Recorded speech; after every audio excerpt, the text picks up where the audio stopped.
یہ سورہ کہف ہے، اس کی بڑی فضیلت ہے۔ حدیث میں رسول اللہ صلی اللہ علیہ وسلم نے ارشاد فرمایا کہ جو جمعے کے دن سورہ کہف کی تلاوت کرتا ہے اللہ اسے دجال کے فتنے سے محفوظ رکھتے ہیں۔ اس کی وجہ کیا ہے کہ دجال کے فتنے میں اور اس میں کیا مناسبت ہے، اس پہ علماء نے بہت کچھ کہا ہے، تو یقینی طور پر اس حکمت کو بیان نہیں کیا جا سکتا، لیکن بہرحال اس کے مضامین ایسے ہیں کہ انسان کو اس سے ایمان میں تقویت ملتی ہے۔ اور بڑی بات یہ ہے کہ رسول اللہ صلی اللہ علیہ وسلم نے جب کسی چیز کے بارے میں ہمیں بتا دیا تو پھر ہمیں اس کی حکمت سمجھ میں نہ بھی آئے تو ہمیں بس اس پر ایمان لانا چاہیے۔ تو دجال کے فتنے سے بچنے کے لیے اگر کوئی جمعے کے دن اس کا اہتمام کرتا ہے تو انشاءاللہ اس کو فائدہ ہوگا۔ دجال کے فتنے سے بچنے میں سرسری غور سے ایک بڑی حکمت یہ معلوم ہوتی ہے کہ اللہ تعالیٰ نے بڑے بڑے قدرت کے اپنے نمونے دنیا میں دکھائے ہیں، جیسے اس میں خضر علیہ السلام کا واقعہ آئے گا، اصحاب کہف کا واقعہ، ذوالقرنین کا واقعہ، کہ کیسی اللہ نے ان کے ہاتھوں پہ اپنی قدرت کو ظاہر کیا۔ تو یہ اللہ تعالیٰ کے مختلف کام ہیں، یاجوج ماجوج کا تذکرہ بھی آئے گا اس میں۔ تو اس میں ہمیں پتہ چلتا ہے کہ اللہ کی قدرتوں میں بہت بڑی بڑی قدرتیں، اللہ مخلوق سے بھی بعض دفعہ بڑے بڑے کام لے لیتے ہیں۔ تو دجال بھی اللہ کی ایک مخلوق ہوگا، تو وہ اگر بڑے بڑے محیر العقول کام دکھا رہا ہے تو یہ اس کی علامت نہیں ہوگی کہ یہ خدا ہے۔ جیسے ذوالقرنین سے اللہ نے بڑا کام لیا تو وہ خدا تھوڑی بن گئے، اور خضر علیہ السلام کے ذریعے اللہ نے مردے کو زندہ ایک جو ہے نا وہ دیوار کو سیدھا کروا دیا اور تختہ جڑوا دیا، اور کچھ انہوں نے اللہ کے بتانے سے غیب کی خبریں بتا دیں، تو اس سے وہ خدا تو نہیں بن گئے۔ اور جو اس طرح اصحاب کہف کئی سو یعنی 300 سال تک غار میں سوتے رہے تو اس سے وہ خدا نہیں بن گئے۔ تو ایسے ہی دجال کے جب ہم محیر العقول واقعات دیکھیں گے تو یہ اس کی علامت نہیں ہے کہ یہ خدا ہے، بلکہ اللہ کی مخلوق ہے۔ تو اللہ تعالیٰ نے جیسے پچھلے پیغمبروں میں ایسے واقعات رونما ہوئے اور مقصد لوگوں کی آزمائش تھا، تو دجال بھی لوگوں کی آزمائش ہی کے لیے آئے گا۔ اور بہت ساری حکمتیں ہیں جو علماء نے بیان کی ہیں۔ اچھا، یہ جو جمعے کے دن سورہ کہف پڑھنے کی فضیلت ہے، تو یہ جمعے کی رات کو اگر کوئی پڑھ لے تو بھی یہ فضیلت حاصل ہو جائے گی، تو کیونکہ روایات میں جمعے کی رات کا بھی تذکرہ ملتا ہے اور جمعے کا بھی تذکرہ ملتا ہے۔ الحمدللہ الذی، تمام تعریفیں اس اللہ کے لیے ہیں، انزل علی عبدہ الکتاب، جس نے اپنے بندے پر کتاب کو نازل کیا، ولم یجعل لہ عوجا، اور اس کتاب میں اس نے کوئی کجی نہیں رکھی۔ یہ قرآن کا کمال ہے، آپ الحمد سے لے کے والناس تک پڑھیں، 2 اور 2 4 کی طرح اس کی آیتیں اور اس کے مضامین سمجھ میں آتے ہیں۔ قرآن کے علاوہ کوئی بھی مذہبی کتاب آپ پڑھ لینا تو آپ کو سمجھ میں نہیں آئے گی کہ یہ کیا کہا جا رہا ہے اس میں، اور وہ باتیں نیچر کو اپیل بھی نہیں کریں گی، اور انسان وسوسوں کا شکار ہو جائے گا اور مصیبت میں پڑ جائے گا۔ لیکن قرآن کے دعوے کتنے واضح ہیں، اور دعووں میں تناقض نہیں ہے۔ قرآن نے کہا خدا ایک ہے، ہر جگہ یہی کہا کہ ایک ہے۔ محمد صلی اللہ علیہ وسلم کو کہا کہ نبی ہیں، بشر ہیں نبی ہیں، تو بشریت کو ثابت کیا قرآن نے۔ جہاں نبی صلی اللہ علیہ وسلم سے اوٹ پٹانگ معجزوں کا مطالبہ کیا گیا تو بتا دیا گیا میں بشر ہوں، ایک ہی دعویٰ رہا ہے مسلسل شروع سے آخر تک۔ اور آخری نبی ہونے کا جب دعویٰ کیا گیا تو آخری ہی، یہ نہیں کہ پھر قرآن میں اشارے دے دیے ہوں کہ کوئی اور نبی بھی آئے گا۔ تو تناقض نہیں ہے قرآن میں، نماز کو فرض کیا تو نماز فرض ہے۔ تو یہ جتنے مضامین، پھر اخلاقیات کی جو تعلیم دی وہ تعلیم سیم ہے۔ تو یہ ہے کہ عوج نہیں ہے، بالکل نیچر کو اپیل کرنے والی 2 اور 2 4 کی طرح صاف ستھری باتیں قرآن مجید میں۔ یہ خود قرآن کا ایک بہت بڑا معجزہ ہے۔ آپ کبھی بھی کسی جھوٹے آدمی کو جب سنیں گے نا، اس کی باتوں میں ٹکراؤ بہت ہوگا۔ میں ایک دفعہ تحقیق کر رہا تھا، یہ منکرین حدیث جو ہیں جنہوں نے کہا دعویٰ کیا کہ حدیث حجت نہیں ہے، تو ہمارے شیخ حضرت مفتی رشید احمد صاحب رحمہ اللہ تعالی نے اصل الفتاوی کی 2 جلد میں ان کے خلاف بہت کچھ لکھا ہے۔ تو اس میں ایک بڑی دلچسپ بات یہ تھی کہ جب یہ منکرین حدیث کا جو بانی ہے نا، پرویز نام تھا اس کا، پورا نام اس وقت ذہن میں نہیں ہے، تو اس کی کتابوں سے حضرت نے تناقض نکالا۔ مفتی رشید احمد صاحب رحمۃ اللہ علیہ نے تناقض کیا نکالا؟ ایک جگہ لکھ رہا ہے کہ حدیث حجت نہیں ہے، دوسری جگہ لکھ رہا ہے کہ حدیث حجت تو ہے لیکن جن ذرائع سے ہم تک پہنچی وہ ذرائع حجت نہیں ہے، اور ایک جگہ لکھ رہا ہے کہ حدیث حجت بھی ہے لیکن صرف نبی صلی اللہ علیہ وسلم کے دور تک کے لیے حجت ہے، ہمیشہ کے لیے حجت نہیں ہے۔ تو ایسے کئی تناقض، تو اس میں حضرت نے لکھا کہ اس سے پتہ چلتا ہے کہ یہ بیچارہ خود اس کو پتہ نہیں ہے کہ یہ اس کا دعویٰ کیا ہے، یعنی اس سے صاف واضح ہوتا ہے کہ ان کا مقصد صرف اور صرف ہمیں اسلام سے ہٹانا ہے، اور حدیث کو مشکوک قرار دے کر، کیونکہ زیادہ تر جو قوانین ہمیں اسلام کے ملتے ہیں وہ تو قرآن میں بہت کم ملتے ہیں، وہ تو احادیث میں ملتے ہیں۔ قرآن مجید میں اللہ تعالیٰ نے وہ لوگ جو مومنین کو اذیت دیتے ہیں، تکلیف دیتے ہیں، ان کے لیے دنیا اور آخرت میں عذاب کا وعدہ کیا ہے۔ اس سے معلوم ہوا کہ کسی کو تکلیف دینا یہ شریعت کی نظر میں اچھا کام نہیں ہے، یہاں تک کہ کسی غیر مسلم کو تکلیف دینا یہ بھی برا عمل ہے۔ آواز صحیح آ رہی ہے آپ لوگوں کو؟ مجھے تو نہیں آ رہی، صحیح آ رہی ہے؟ اچھا، یہاں تک کہ کسی غیر مسلم کو تکلیف دینا بھی برا عمل ہے، کیونکہ قرآن میں اللہ کا ارشاد ہے قولوا للناس حسنا، لوگوں سے اچھے انداز میں بات کرو، اچھے انداز میں۔ اس آیت سے معلوم ہوا کہ کوئی بھی ایسا عمل، بات تو تھوڑا ویسے ہی کرنے جیسے پہلے تھی، بات کرنا یہ اذیت کا بہت بڑا سبب بنتا ہے، ذریعہ بنتا ہے۔ اس لیے اس کا تذکرہ کیا کہ سب سے زیادہ اذیت انسان کو کس سے ہوتی ہے؟ بات چیت سے۔ بات لوگ کرتے ہیں نا کہ ایسی بات کی کہ سامنے والے کا میٹر گھوم گیا۔ نبی صلی اللہ علیہ وسلم نے فرمایا کہ ایمان کے 70 سے زیادہ شعبے ہیں، جن میں سب سے کم درجے کا شعبہ یہ ہے کہ راستے میں تکلیف دہ چیز اگر پڑی ہوئی ہے تو اس کو ہٹا دیا جائے۔ سمجھ میں آ رہی ہے بات؟ راستے میں تکلیف دہ چیز اگر پڑی ہوئی ہے تو اس کو ہٹا دیا جائے، یعنی اگر کوئی اتنا بھی نہیں کرتا، آپ جا رہے ہیں راستے میں کوئی پتھر پڑا ہوا ہے، لوگوں کو گزرنے میں ٹینشن ہو رہی ہے، آپ ایسے گزر جاتے ہیں جیسے کچھ ہوا ہی نہیں ہے، اس کا مطلب ایمان کے آخری درجے پہ بھی بولو نہیں ہے۔ آپ جا رہے تھے، راستے میں کانٹا نظر آیا، آپ کو خطرہ ہے کہ کسی کے چبھ سکتا ہے، آپ نے وہ کانٹا ہٹایا نہیں، سائڈ سے گزر گئے کہ چلو مجھے نہ لگے، میں ذرا اس طرح یوں ٹن مار کے نکل جاتا ہوں۔ تو حدیث کے مطابق آپ ایمان کے آخری درجے پہ بھی بولو نہیں ہے۔ پہلے میں ایک سوال کا جواب دیتا ہوں، پھر اس موضوع کو آگے لے کے چلتا ہوں۔ سوال یہ ہوتا ہے کہ جو ایمان کے آخری درجے پہ بھی نہیں ہے وہ تو پھر کافر ہوگا نا؟ کیا خیال ہے بھئی؟ ایمان کا پہلا لیول ہی پورا نہیں کیا تو اس کے بعد تو کافر ہے نا؟ تو گویا حدیث کا مطلب یہ ہوا کہ وہ اسلام سے خارج ہے۔ لیکن اگر ہم حدیث کا یہ مطلب لیتے ہیں تو میرا خیال ہے 2-4 آدمیوں کے سوا کوئی بھی اسلام میں بولو نہ رہے گا، اور پھر سب کے نکاح بھی ٹوٹ گئے، حج جو کیا تھا وہ بھی خراب ہو گیا۔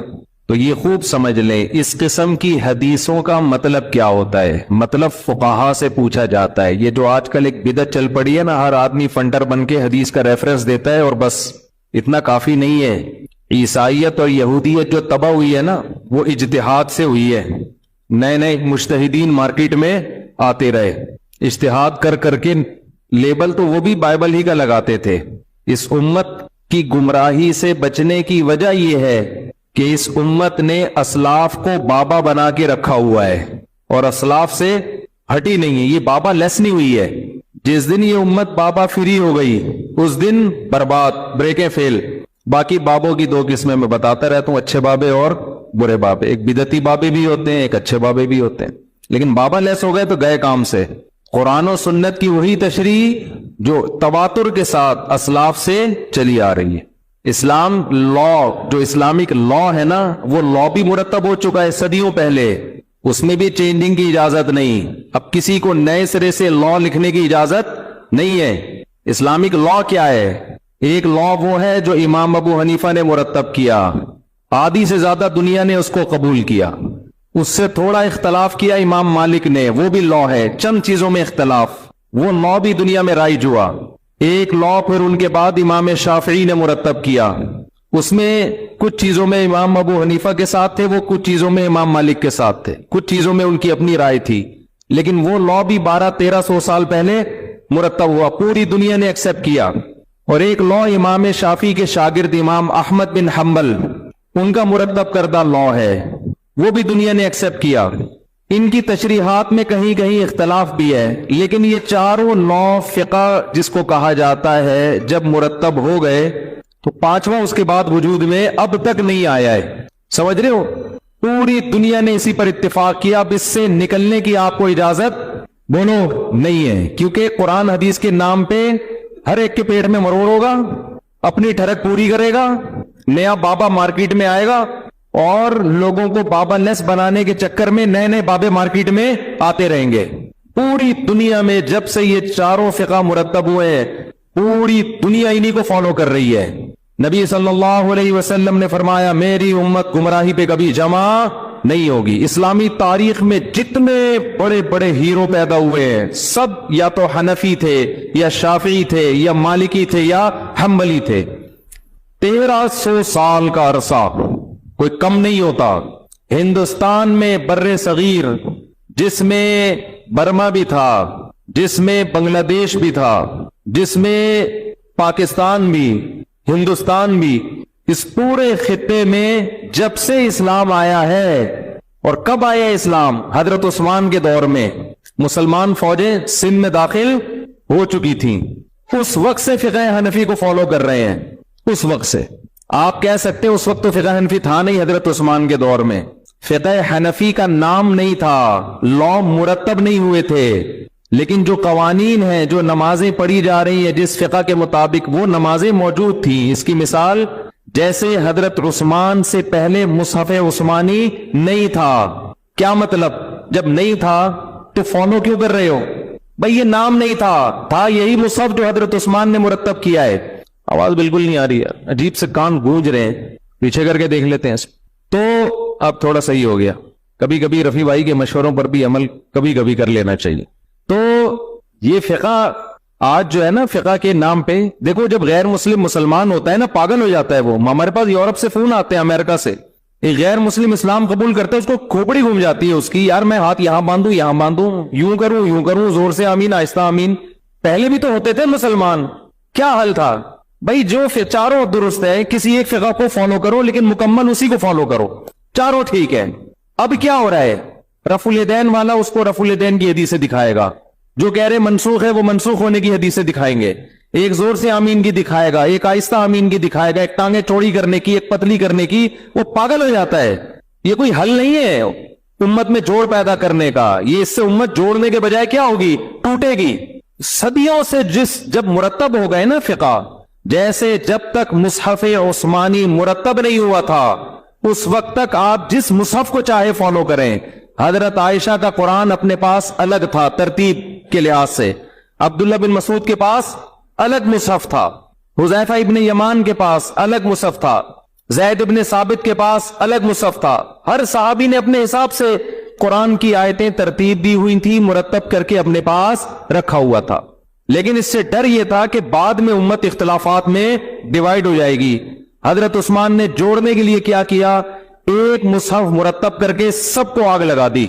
سب میں سمجھا پا رہا ہوں اپنی بات؟ ٹوٹے نہیں امت. کتنا بڑا احسان کیا امت مسلمہ پر, کتنا بڑا احسان. یہی احسان چاروں ائمہ نے بھی کیا ہے. بہت اختلافات تھے تابعین کے دور میں, صاحب جس کے پاس جو حدیث پہنچی اس نے فالو کرنا شروع کر دیا. ایک کے پاس ایک حدیث پہنچی ہے, دوسری نہیں پہنچی, اس کی رائے دوسرے سے مختلف. ان چاروں اماموں نے یہ کام کیا کہ تمام روایات کو جمع کر کے, تمام احادیث کو سامنے رکھ کر ایک فقہ کو لا کی صورت میں ریٹن میں لکھنا شروع کر دیا, تاکہ امت میں بعد میں تلواریں نہ چلیں. اسلامی قانون ریٹن فارم میں آ جائے, A to Z ترتیب سے. تو جب سے یہ مرتب ہوا باقی ہر چیز کو امت نے آہستہ آہستہ چھوڑ دیا. آج سعودی عرب میں فقہ حنبلی ہے, ملیشیا میں فقہ شافعی ہے, UAE میں فقہ مالکی ہے, بعض جگہوں پر شافعی ہے. جب سے اسلامی حکومتیں آئی ہیں ایک فقہ کو فالو کیا گیا ہے. پاکستان میں چونکہ ایک فقہ نہیں ہے, آئین میں لکھا ہے قرآن حدیث کے خلاف کوئی قانون نہیں ہوگا, یہ مبہم ہے. نتیجہ کیا نکلا؟ جنرل مشرف نے قرآن حدیث کی تشریح اپنے حساب سے کروائی. ہر آدمی جو بھی, جنرل ایوب خان نے قرآن حدیث کی تشریح بولے اپنے لحاظ سے کر, پورے آئلی قوانین کا بیڑا غرق کر دیا. پاکستان کے جو طلاق اور عدت کے قوانین ہیں نا آئلی, وہ قرآن و حدیث کے اگینسٹ ہیں. سمجھتے ہیں کہ نہیں سمجھتے؟ نہیں یاری سمجھ میں, بالکل قرآن و حدیث کے کیا ہے وہ اگینسٹ. اسے کوئی بھی نہیں مانتا, کچھ جج بھی نہیں مانتا ہوگا اس کو, لیکن لا بنا ہوا ہے. یہ بڑا ظلم نہیں ہے کہ وہ قرآن حدیث کے خلاف ہے, بڑا ظلم یہ کہ لیبل کس کا لگا ہوا ہے؟ بولتے کیوں نہیں قرآن؟ وجہ کیا ہے؟ آئین میں یہ نہیں تھا کہ فقہ حنفی ہوگا یا فقہ شافعی ہوگا. فقہ حنفی ہوتا تو کتابیں اٹھا کے دیکھتے, قرآن حدیث کی جو تشریح 1200 سال پہلے 1300 سال پہلے ہو چکی ہے اس کے خلاف آپ جا نہیں سکتے تھے. ایوب خان نے کیا کیا, اس نے کہا کہ یار یہ تو سارا اسلام آ جائے گا, یہ تو بڑا مسئلہ ہو جائے گا. تو اس نے کیا کیا, اس نے مصر سے مولوی منگوایا, امپورٹ کیا. یہاں سے مولاناؤں سے جب رابطہ کیا تو سارے علماء نے اس کے خلاف فتویٰ دیا کہ یہ قانون شریعت کے بولو خلاف. اس نے مصر سے ایک لبرل مولانا منگوائے غامدی صاحب کے اسٹائل کے, انہوں نے ہر چیز کو مشرف با اسلام کر دیا. ٹھیک ہے, آیتیں مل جاتی ہیں ہر چیز پہ, حدیثیں بھی مل جاتی ہیں. تو جب گورنمنٹ کو اسلام کے اگینسٹ کوئی چیز کرنی ہوتی ہے, حکومت قانون پاس کرتی ہے اور ایسے مولوی مارکیٹ میں ہول سیل کے حساب سے مل جاتے ہیں کہ وہ اس کو مشرف با اسلام کر دے. اس لیے ضرورت ہے فقہ کی کہ آپ پابند ہیں. جو ریٹن فارم میں صدیوں سے قانون مرتب ہے, اس قانون سے ہٹنے کی آپ کو اجازت نہیں ہے. اس کو اندھی تقلید سے آج کل لبرل لوگ تعبیر کر رہے ہیں. آپ جب اس تقلید کو چھوڑتے ہو تو آپ کسی اور کی تقلید شروع کر دیتے ہو, اور وہ بالکل اندھی ہوتی ہے. لوگ کہتے ہیں کیا دلیل ہے جی امام حنیفہ مجتہد تھے, کیا دلیل ہے امام بخاری محدث تھے. جو دو امام بخاری کے محدث ہونے کی دلیل ہے وہ امام ابو حنیفہ کے مجتہد ہونے کی دلیل ہے. اجماع امت, کیونکہ امت گمراہی پہ جمع نہیں ہو سکتی. اتنی بڑی امت کسی کے بارے میں یہ گواہی دے کہ مجتہد تھے, یہ گواہی غلط نہیں ہو سکتی. تو پوری دنیا میں ہمیشہ سے ایسا ہوتا آ رہا ہے. برما میں گیا ہوں, ایک مسلک بھی نہیں ہے, A to Z ایک ہی مسلک پر ہے لوگ. برما میں جہاں بھی قدیم اسلام نظر آئے گا نا, وہاں آپ کو نہ کوئی پگڑیوں کے رنگ میں تبدیلی نظر آئے گی, نہ آپ کو قرآن و حدیث کے نام پہ کوئی نیا مسلک نظر آئے گا. قدیم اسلام یہی ہے, ایک مسلک بھی نہیں پورے برما میں A to Z. جو چیز قدیم ہے وہ برحق ہے, جو نئی آ رہی ہے وہ درست بولو نہیں ہو سکتی. میں بار بار ایک واقعہ سناتا ہوں. ہمارے ایک دوست نے مجھے بتایا کہ ان سے کسی نے کہا کہ ہمارا مسلک پشاور میں بہت تیزی سے پھیل رہا ہے. اس نے کہا پشاور میں اسلام تو 1200 سال پہلے آیا تھا, اب کیا پھیل رہا ہے؟ 1200 سال پہلے فقہ حنفی آیا ہے پشاور میں. اب اگر کچھ پھیل رہا ہے نا تو وہ کچھ اور ہی چیز ہے. سمجھ رہے ہو؟ اٹھا کر پھینک دو باہر گلی میں, تپا ہوا ہوں میں بھی, کیوں تپا ہوں اس کی وجہ بیان کروں گا. اٹھا کر پھینک دو باہر گلی میں, نئی تہذیب کے انڈے ہیں, شعر تو یاد کر لو. اٹھا کر پھینک دو باہر گلی میں, نئی تہذیب کے انڈے ہیں گندے. قرآن حدیث کے نام پہ جو بھی چیز مارکیٹ میں نہیں آ رہی ہے گلی میں پھینک دو اس کو, چاہے کتنے اچھے لیبل لگ رہے ہیں اس کے اوپر. نہیں مانتے ہم اس کو, چاہے آپ ہمیں اندھا مقلد بولو, کچھ بھی بولو. اللہ کا شکر ہے ہمارا اسلام محفوظ ہے, اس لیے کہ ہم مجتہدین کو فالو کرتے. اس لا کو جو ریٹن فارم میں آ چکا ہے, ریٹن میں آ چکا ہے, A to Z ہر مسئلہ اس میں ملے گا آپ کو. عدالتوں کے قانون کا حصہ بنا ہے وہ, صدیوں تک عدالتیں اس پہ فیصلہ کرتی رہی ہے. اسلام کوئی یتیم اور لاوارث نہیں ہے کہ سارے گمراہی پر فتویٰ دیتے رہے تھے. اب اچانک غیر مسلم کہے گا تم پیغمبر کے دنیا سے جانے کے بعد تمہارا اسلام ہی ختم ہو گیا, اب 15ویں صدی میں کیا لے کے آ رہے ہو؟ اتنی جلدی تو عیسائیت ختم نہیں ہوئی تھی جتنی جلدی ان لوگوں نے اسلام کو ختم کر دیا ہے. تو آپ جب بھی اس لا سے ہٹیں گے. ایک صاحب کہنے لگے, بہشتی زیور ہے نا, میں اکثر ترغیب دیتا ہوں, تسہیل بہشتی زیور فقہ کی کتاب ہے, رکھیں پڑھیں. ایک صاحب کہنے لگے اس میں مسائل قرآن و حدیث کے خلاف ہیں. اعتراض کرنے والے کرتے ہیں. میں نے کہا مثال کے طور پر, یہ میرا ٹاپک نہیں ہے, اب آ گیا تو بس یہ بات کر کے میں آگے چلتا ہوں. میں نے کہا مثال کے طور پر, انہوں نے کہا کہ اس میں مسئلہ لکھا ہوا ہے کہ ایک آدمی نے شادی کی پاکستان میں, بیوی اس کی امریکہ میں, فون پہ نکاح ہو گیا. صحیح ہے؟ بندہ کہاں ہے؟ پاکستان میں. لڑکی کہاں ہے؟ امریکہ میں. واقعی لکھا ہوا ہے ایسے. پاکستان امریکہ کی مثال نہیں ہے, لیکن بہت ڈسٹینس پہ ہے کہ ان کا آپس میں ملنا ممکن ہی نہیں ہے. یہ پاکستان میں رہتا ہے, وہ امریکہ میں رہتے ہیں, نکاح ہو گیا, 1 سال کے بعد بچہ پیدا ہو گیا. تو بہشتی زیور میں لکھا ہے کہ یہ بچہ باپ کا کہلائے گا, یہ ناجائز بچہ بولو نہیں کہلائے گا. کہہ لیں یہ کیا ہے؟ وہ آپس میں ملے ہے ہی نہیں, تو یہ حلال بچہ کہاں سے کہلائے گا؟ نہیں یاری بات سمجھ. اور یقین فقہ کی کتابوں میں لکھا ہوا ہے, یہ سب کتابوں میں یہ لکھا ہوا ہے کہ شوہر پاکستان میں, بیوی کہاں بولو امریکہ میں.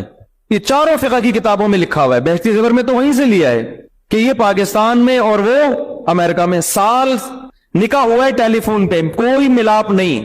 کیسے ملیں گے بھائی؟ سال کے بعد بچہ مارکیٹ میں آ گیا. تو شریعت کیا کہتی ہے فقہ کے مطابق؟ یہ باپ کون ہے؟ اس بچے کا باپ ہے. اس کو ناجائز کہنے کی آپ کو اجازت, بولتے کیوں نہیں؟ نہیں. ایک صاحب مجھ سے الجھ پڑے کہ یہ بہشتی زیور کا مسئلہ قرآن حدیث کے خلاف ہے. میں نے کہا کون سی حدیث کے خلاف ہے آپ یہ بتا دیں. کہنے لگے یہ ممکن ہی نہیں ہے عقلاً.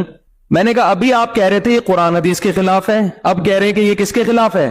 عقل کے. ایک بات پہ ٹکو, باطل کی عادت یہ ہوتی ہے کبھی ایک دعوے پہ وہ ٹکتا نہیں ہے.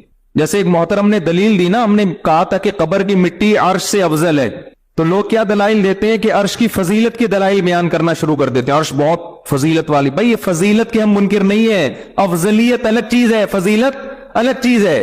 حضرت موسیٰ کی فضیلت پر بہت سارے دلائل ہیں, لیکن حضرت موسیٰ کیا پیغمبر سے بھی افضل ہے, محمد صلی اللہ علیہ وسلم سے؟ اس پر ایک بھی دلیل نہیں ہے. تو عرش کی فضیلت پر آپ سینکڑوں دلائل دے دو, اس سے فضیلت ثابت ہوگی, اس سے افضلیت ثابت نہیں ہوگی. افضلیت کے دلائل دو, ٹکتے ہی نہیں ہے نا کسی ایک بات. کہتے ہیں عرش اللہ کی ذات سے ٹچ ہوتا ہے, یہی ثابت کر دو کہ ٹچ ہوتا ہے. ٹھیک ہے, عرش اور اللہ کی ذات, اللہ عرش پر ہے, کما هو لائق بشانہ, کیسے ہے یہ ہم نہیں جانتے, یہ کیفیات مجہول ہیں. ہم کہتے ہیں اللہ ساتویں آسمان کے اوپر عرش ہے, عرش کے اوپر اللہ ہے, کیسے ہے ہم نہیں جانتے. قبر نبی کی ذات سے ایسے ٹچ ہو رہی ہے, مس ہو رہی ہے, اس کی کیفیت بیان کی جا سکتی ہے, عرش کی کیفیت بیان نہیں کی جا سکتی. پھر کہتے ہیں کہ تم پیغمبر کی ذات کو اللہ سے بھی زیادہ فضیلت دے رہے ہو, ہے بھائی, کہ پیغمبر کی مٹی کو اللہ کے عرش سے افضل. او بھائی, ہم پیغمبر کی ذات کو اللہ پہ فضیلت نہیں دے رہے, پیغمبر کے جسم سے جو مٹی ٹچ ہو رہی ہے وہ بھی اللہ کی مخلوق, اللہ کے ساتھ جو عرش ہے جس کی نسبت اللہ کی طرف ہے وہ بھی اللہ کی مخلوق. اللہ کی ایک مخلوق کو اللہ کی دوسری مخلوق پر ترجیح دے رہے ہیں. میں کہتا ہوں آپ کا چشمہ آپ کی ٹوپی سے افضل ہے, کیا مطلب میں نے آپ کی توہین کر دی ہے بھائی؟ چشمہ بھی آپ کا, ٹوپی بھی کس کی؟ تو قبر کی مٹی بھی اللہ کی مخلوق, عرش بھی کس کی مخلوق ہے؟ اللہ کی. تو ان یہ جتنے باطل لوگ ہوتے ہیں نا, یہ کبھی کسی ایک بات پہ ٹکتے, بولو, ٹکتے نہیں ہے, کبھی پینترے بدلتے ہیں, گھومتے ہیں. کیا بات کر رہا تھا یار میں, وہ بات کہتے ہیں, ہاں وہ مثال دے رہے تھے کہ پاکستان میں ہے اور بیوی کہاں ہے؟ امریکہ میں. یہ مسئلہ بھی خوب سن لیں, مسئلہ بھی ایسا ہی ہے. بچہ پیدا ہو گیا 6 مہینے کے بعد, کیونکہ حمل کی کم سے کم مدت 6 مہینے ہوتی ہے, 7 مہینے میں بھی آ سکتا ہے, 8 مہینے میں بھی آ سکتا ہے. آنا نہیں چاہیے, ٹائم پہ آئے تو زیادہ اچھا ہے, لیکن آ سکتا ہے. تو وہ بچہ فقہ کی تمام, اسلامک لا کی تمام کتابیں جو 1300 سال پہلے مرتب ہوئی ہیں قرآن حدیث کی روشنی میں, وہ چاروں فقہ کیا کہتے ہیں کہ بچہ کیا کہلائے گا؟ حلال. اس کو آپ زانی بولو نہیں کہہ سکتے, کیونکہ ان لوگوں نے فقہ پڑھا ہی نہیں ہے نا, ان کو دلائل کا کیا پتا, ان کو تو نمبر یاد ہوتے ہیں بس, وہ بھی یاد نہیں ہوتے, دیکھے ہوئے ہوتے ہیں, اور ان میں بھی عربی نہیں آتی, اردو ترجمے آتے ہیں, پھر مجتہد بنے ہوتے ہیں. تو میں نے ان سے کہا, میں نے کہا کون سی آیت کے خلاف ہے یہ مسئلہ؟ کہہ رہے ہیں یہ ممکن ہی نہیں ہے. میں نے کہا ممکن نہ ہونا عقل کے خلاف ہوتا ہے, قرآن حدیث کے خلاف نہیں ہوتا. قرآن کی کون سی آیت؟ میں نے کہا ہم کہتے ہیں آپ بتاؤ یہ مسئلہ کہاں سے نکالا؟ یہ مسئلہ حدیث سے نکالا ہے. الولد للفراش, بخاری مسلم کی حدیث ہے, بچہ اس کا ہے جس کے بستر پہ پیدا ہوگا. یہ بستر کنایا ہے بیوی سے. نبی صلی اللہ علیہ وسلم نے فرمایا بچہ اس کا ہے جس کے بستر پہ پیدا ہو.